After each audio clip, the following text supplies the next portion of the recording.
Okay, so today we're going to be working on hair shading techniques. This is a hatching process where your hatches or your line strokes each represent a strand of hair.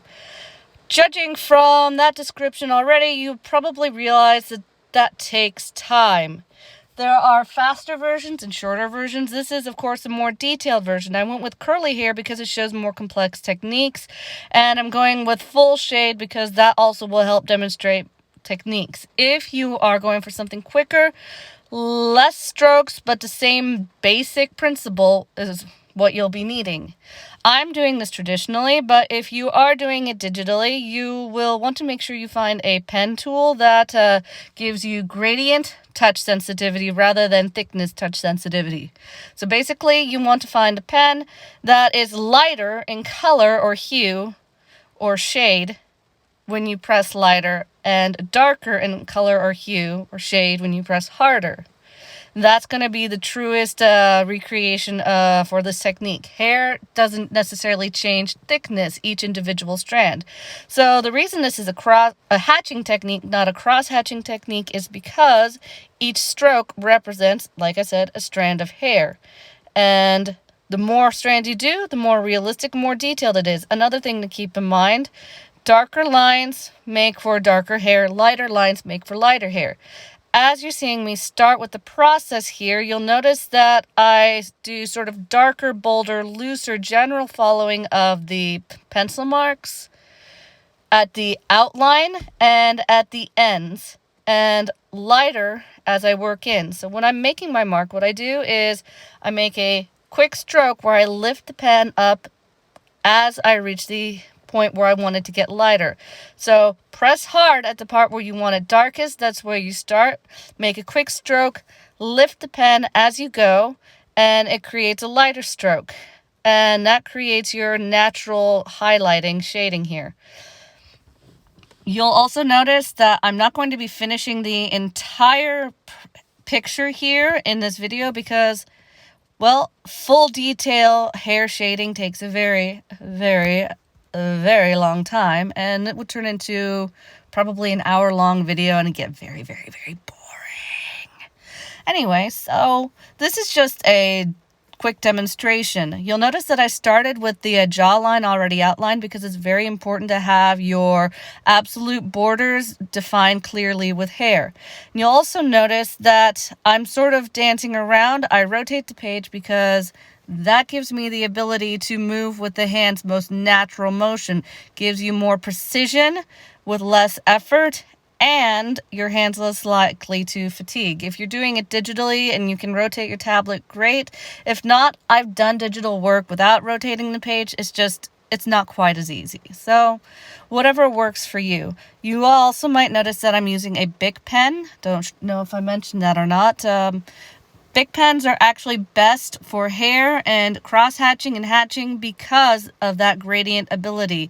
Pens that are considered art pens typically have that really nice, clean, fine line, which looks fantastic for clean line art. Not so great for shading, though, because when you leave your mark, it has a direct, distinct, very clear stopping point, and it looks less naturally shaded. Of course, there are techniques where they work with that, going with a more cartoony, more bold look. And if that's your style, then all the more power to you. But I personally prefer these because if you press lightly, you get a lighter mark. When doing hair, darker marks, again, I think I mentioned this, but I'll mention it again if I didn't. Darker marks mean darker hair. Lighter marks, lighter hair. Also, you'll notice that I'm clearly, as you can see here, defining the locks that I want to stand out the most. I started with a pencil drawing where I outlined the locks that I wanted to be bold, sticking out sort of on top. These are the ones that you can't draw over because with a pen, once you make a mark, it's there. It's not going anywhere. It's permanent. And you want some spots to not have marks because that's how you get that shine. So if you do a pencil drawing first, and then you go over the areas where you have those bolder locks that you want to have stand out, and you do those first, then everything else you do, you can sort of work around. So, in short, my technique for this, I start at one end, and then I do the other end. Typically, the area I want darkest is the point where I start at. The area I want lightest is the area I end at with each stroke, because the pen's going to be darkest where you first put it down. So you make a stroke and you very quickly lift the pen ever so slightly as you make your stroke, and you have a line that starts out very dark and very bold at the beginning and then gets very light and feathery and soft toward the edge. This basically is the heart of all of my hair drawing techniques. So you'll notice I start at the ends and then I fill those in, and you end up with this sort of bold, really bright shine in the middle.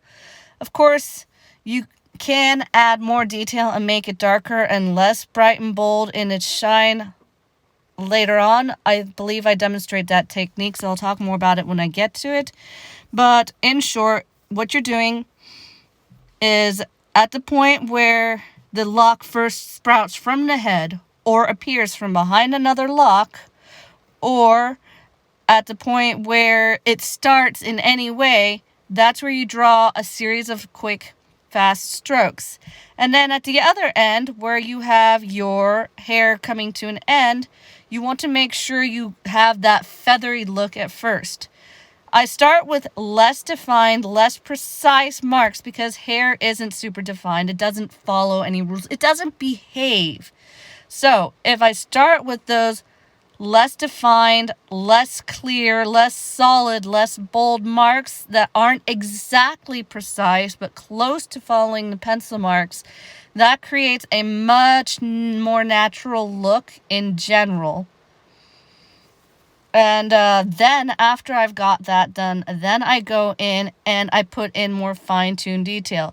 Another thing you'll notice, as you can see what I'm doing right there, anywhere where I want it to have shadows, I might actually color in solidly black at those areas and then draw lines coming out from it, like behind the ear and behind the neck. You could see that I put some much darker lines there. Another technique that you can do is you could, here I'm adding little curly cues there, because yes, curly hair.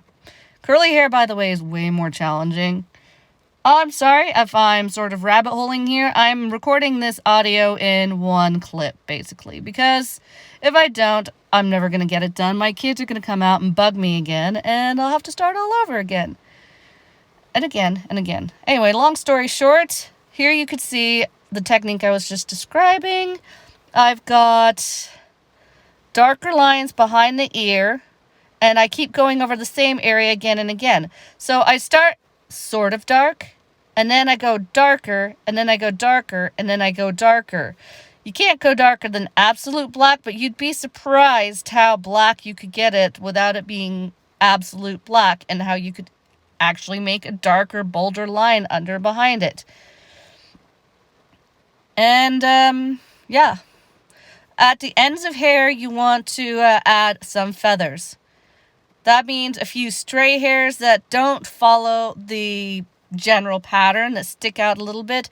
That creates that sort of natural thing that hair does, where you could see different hairs going in different directions around the edges.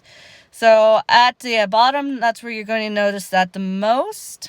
I'm running out of things to say. Jeez, how long is this video? Let's see, what am I doing here? Yeah, it looks like I'm outlining things. Yep, so at this point, what I'm doing here is I'm boldly outlining the edges of the hair and determining which areas will have hair and which areas don't have hair, and which areas are going to have strands that stick in different directions. Oh, here we go. This is the technique that I was talking about. So you notice how I started a line in the middle of a big area that's shaded. So what you do with that is first you go in one direction, making a very bold, very clear streak out in one direction, and then you go in the opposite direction to create a dark patch in the middle of the bright, bold, lighted area. Okay, here I'm adding more feathers, more curls, more swoops that don't follow the general mold of what the hair is doing.